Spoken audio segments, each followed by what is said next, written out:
ሃይ ጋይሶች ደህና ናችሁ? እንዴት ናችሁ?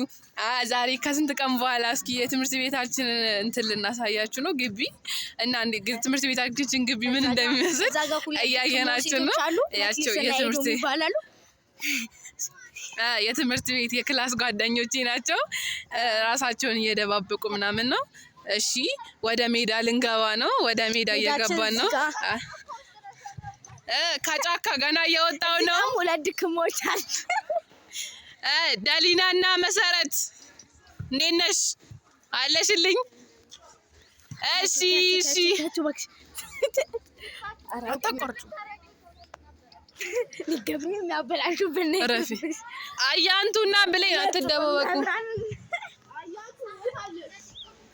ማርያምን አልቀረጽኳችሁም። ረፉ ሜዳ ገብተናል።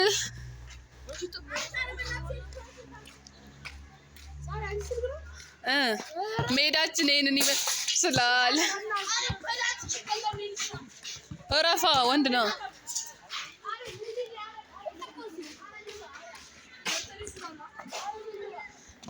ኢስራኤል አላ ረፍ አልቀረስኩም። ማርያምን ረፍ ሜዳውን ነው እየቀረስኩ ያለሁት።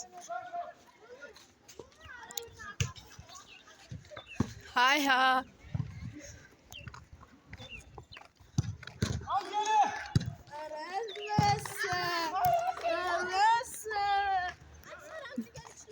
ባክሽ ቆይ ነይ ቆይ መጣሁ። ቪዲዮውን ቀርጬ ልጨርስ።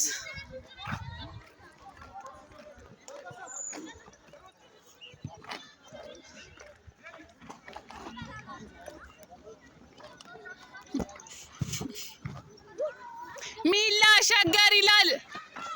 ሜጋው ተማሪ እየመጣ ነው። ከሜዳ ልንወጣ ነው። ሚላዬ አለሽልኛ? እሺ ጋይስ አሁን ከሜዳ እየወጣን ነው። ከሜዳ እየወጣን ነው። አሁን ሜዳችን ይሄንን ይመስላል። ያው ምሳ ቤታችን በዚህ እንሄዳለን። ምሳ ቤታችን ደግሞ ይሄንን ይመስላል። ደብተሬ ነው ያዥው። እንኪ ማት ደብተሬ ወይ መጣው። ይሄ አዳራሽ አንድ ነው። ይሄ ደግሞ የመምህራኖች ስታፍ ዋሬቨር ብቻ የመሳሰሉት ነገሮች። ይሄ ደግሞ አትክልት ምናምን ያለበት ነው። ይሄንን ይመስላል። ስለምንማር ለትምህርታችን የኬጂ እንትን ቦታው ደግሞ ይሄንን ይመስላል። አዳራሽ 2 ደግሞ እዛ ጋ ነው። የመምህራኖች ምሳ ቤት እዚህ ጋ ነው።